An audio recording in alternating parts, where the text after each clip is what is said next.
Welcome to the Friends with Money podcast, brought to you by Money Magazine, creating financial freedom for Australians since 1999. Happy New Year, everyone. Welcome to the Friends with Money podcast, your weekly pod to help you save and make more money.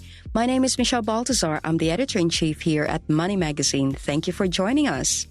It's the first week of the first month of the new year. What better way to kick it off than to talk about our New Year's resolutions and how to keep them? The odds are definitely against us, with research stating that only 1 in 5 manage to keep their New Year's resolution. In fact, many of us give up within a week or within 6 weeks at most. But despite these odds and all the excuses in the world, some resolutions are definitely worth keeping, especially when it comes to our finances.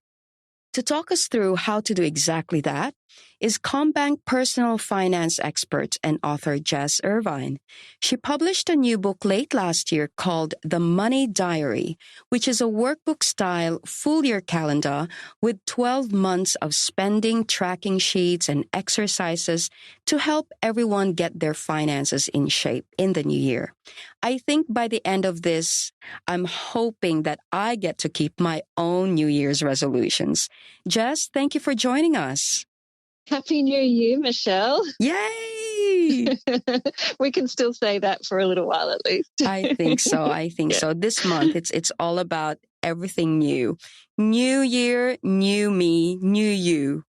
New you, same me, same you, but a little bit better, a little bit shinier maybe. Hopefully. Now, we want to talk about resolutions, but I think what would work is if we break it down to the 3 types of resolutions. One, the resolutions that I think you only need to follow through for a week, and that could make such a big change to your financial situation, for example. Then maybe we can talk about resolutions that you really want to kind of strive to keep for the rest of the year. And then finally, being realistic, let's talk about resolutions that would never work. How does that sound? That sounds perfect. All right. Okay. So the short-term resolutions. So what are the kinds of things that we can do to kind of improve our finances this year that you only really need to do for, like, let's say, a short time period, like a week or a month? Yeah, this is a perfect place to start because this is one of the New Year's resolutions that I have previously set for myself and is one that I stuck to and I've stuck to in the long term as well, which is just committing to write down everything you spend for a week. Literally force yourself to grab a piece of paper and every time you spend the money, just noting it down without judgment of that decision necessarily, but just getting it down on paper and beginning to be aware and become an observer of your spending habits. And I've been tracking my spending now for multiple years, but it really, if you've never done this before, please let this be your New Year's resolution. It's not too late to just say for a period of 1 week, every time I buy the coffee, I'm buying the lunch, the groceries, the bills that are coming out, I'm going to commit to become more aware of where my money is going. Have you ever done that, Michelle? I love it. Yes, I have. I've gone through torture of checking all my expenses for a month. I am not afraid of Excel spreadsheets, Jess. So I have looked at transferring all my banking transactions. You can do that with your app. You put it on a spreadsheet and do it that way. It is very confronting, I'm not going to lie, and it does make me realize that all these expenses that I think, oh, it's an occasional expense, but I do it every week. Those kind of things. And I'm very generous when it comes to gift giving, for example, but then it can be quite confronting when you look at how many gifts you give over 3 months and you go, my goodness, that is a big chunk of money. Yeah, and I think there are those realizations that you have when you track spending that maybe people want to avoid having. And it's very hard for me to convince people that you can do this in a way where you don't judge yourself. You just observe what's going on, because these are the facts of your life. You are spending this money. It's going to have a direct impact on your financial outcomes, and sort of the head in the sand approach, you might feel comfortable, but it's going to make you uncomfortable in the long term. And just sort of ripping the Band-Aid off and having a track and having a look at your money. Just do a week. Just promise me everyone could try just 1 week. Just a week. So just 1 week. Wednesday to Tuesday. Let's see what happens over the weekend, right? That is when things start to kind of ramp up. But I like what you've said there, where it's really just being aware of your spending, right? Yeah. And not being judgmental. I call this budgeting. Budgeting to me is just becoming aware of your household incomings and outgoings and figuring out whether you're in surplus or deficit. And people think budgeting is about restriction and setting limits for yourself. And I must not do this. I vow this year I will not spend money on X. But it really shouldn't be about that. You shouldn't be punishing yourself with your budget. It should just be an awareness tool that helps you and doesn't hinder you. And I have a feeling that when you do this exercise, then you get to answer that question that we all ask ourselves, a week after payday, like, where did my money go? Exactly. And if you have longer term goals that you want to work towards, this is going to give you the information that you need. How much can you save in a week? Because you know what is that surplus that you're producing or not in a given week or fortnight. Really powerful. Yeah, so be aware. Now let's move on to what are the kind of resolutions that really, even if it's a struggle, that you should try and follow through for the entire year?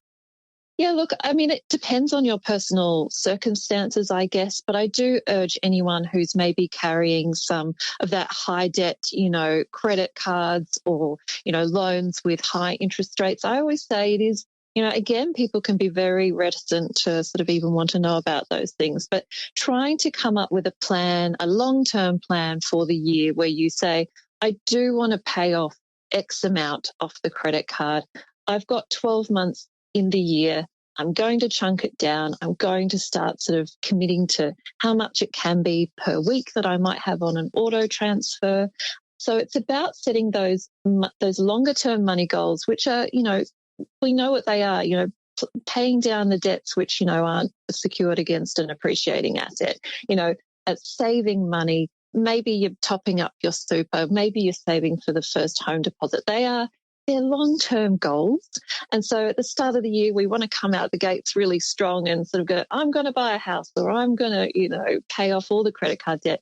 It is about sort of sitting down and once you have the awareness of, where your money's going, how much you might feasibly or realistically be able to save each week or each fortnight, and setting up a system for yourself where in some sort of automated way you are every fortnight, every payday, whatever it is, putting aside a little bit of your money that's going to put you closer to the money goals that you want to achieve. And I always say a good money goal is a dream with a price tag and a deadline. So, you want to pay off one of those credit cards. What's the date that you want to do it by? And then work backwards to say, well, here's how much I need to be transferring each, pay period to achieve that goal. So I do think it is worth people sitting down at this time of year and thinking, what are some of those money goals that I want to take into 2024 that are going to help me? And it is usually around paying down the debts, building up the savings. And are there any kind of stretch goals? I feel like we're doing like a performance review here. What is a stretch goal? But here at Money, we are big proponents of making sure your credit score is high, that you're considering refinance. And I think saying that and giving someone that kind of 12-month period feels realistic rather than saying you got to do it now. Yeah, I love that. Maybe I sort of talk about it in terms of financial hygiene. What are the things that we know we should be doing? We should be reviewing the insurances at least sort of every 12 months. We should be checking the super balances and knowing that we know what's our asset allocation within the super. So maybe there are some of those more one-off type things that you say in 2024, I'm going to look at my super statement and figure out if my, risk allocation is appropriate for my age, or I'm going to use one of the comparison sites and make sure that I know that I'm in a fund that's going to perform for me, or at least not underperform for me. Can you think of any other of those good sort of financial hygiene ones, Michelle? For me, it's definitely just making sure that you also look after yourself, like self-care. Like, I'm big on holiday planning, so I will book my travel well ahead of time, but that also means I'm also saving for it. So you kind of extend the excitement of the upside of, like earning an income on a regular basis. And it's not just about addressing all the grown-up issues of being financially healthy or financially confident, but also all the good stuff about living life, right? I love that. And something that I do as part of my, I budget by calendar year. And I've already sat down and I've decided for this year, how much money do I want to spend on my holidays? How much do I want to spend on giving gifts for my friends? Because I love being generous and I enjoy doing that. So I know that I'm working towards a target of how much money I have to give away to my friends for birthday presents and that sort of thing. And so it's not always about sort of punishing yourself or thinking, I must be, saving for the very important things. We're allowed to enjoy our lives as well. And that's a really good point, to bring that fun and that joy element into it too when you're thinking about your money. Exactly. Now, before we get to the third and final question on resolutions, I know that you've spoken to a lot of people about managing their personal finances. You yourself, you've been very candid in public about your own journey. But why is it so hard for us to stick with, our finance resolutions? Well, I think it's the human instincts that we all have. We love pleasure today, and it is just hard as human beings to think, I'm going to forego this, pleasure that I could have today to save for something for future me. In one of my first book, Money with Jess, I sort of had an exercise where I tell people to visage or use even a face altering app where you generate a picture of yourself as an older person, and you sort of begin to make it real to yourself that, there's a future version of you who is going to, enjoy life hopefully as much as you are today. And it's sort of your responsibility to look after that future version of yourself as well. But as human beings, we have such a hard time doing that. And I just think money as a topic is so taboo, and we've somehow it's become very opaque and scary for people. We don't like to talk about it. We don't talk about money with our friends, but we should on the Friends with Money podcast. Yes.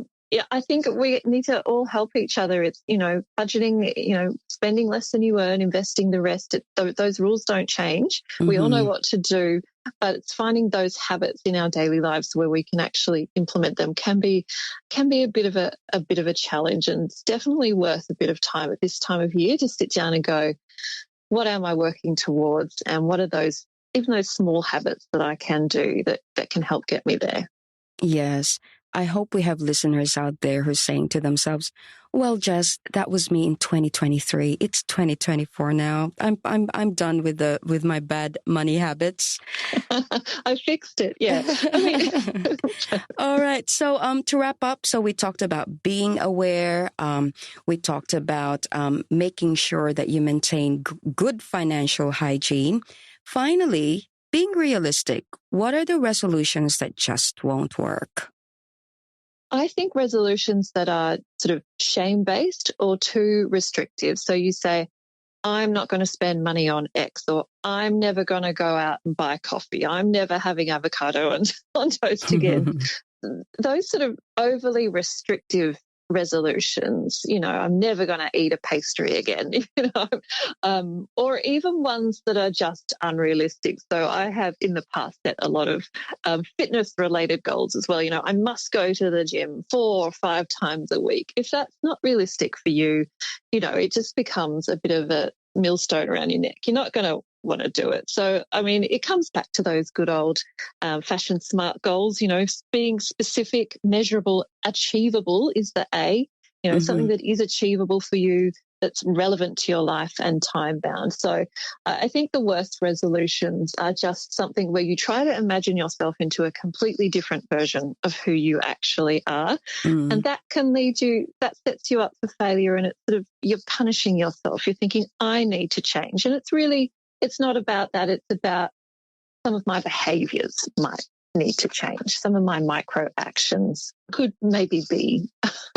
better, but you don't need to change radically your whole personality. And if you go into it trying to do that, you're not going to want to stick to it. A good financial resolution should be something that is, achievable and, doesn't overwhelm you. So and I think you can tell just by your gut, if you write something down and you look at it and you go, that's probably too much of a stretch, and just cut it right back to small little things like the tracking, the spending, like finding the ways to spend money in ways that bring you joy. I think that's where you want to put your attention this time of year. And I really hate non-committal resolutions. Like you kind of go, I'll try to save some money this year. Like it's just too vague.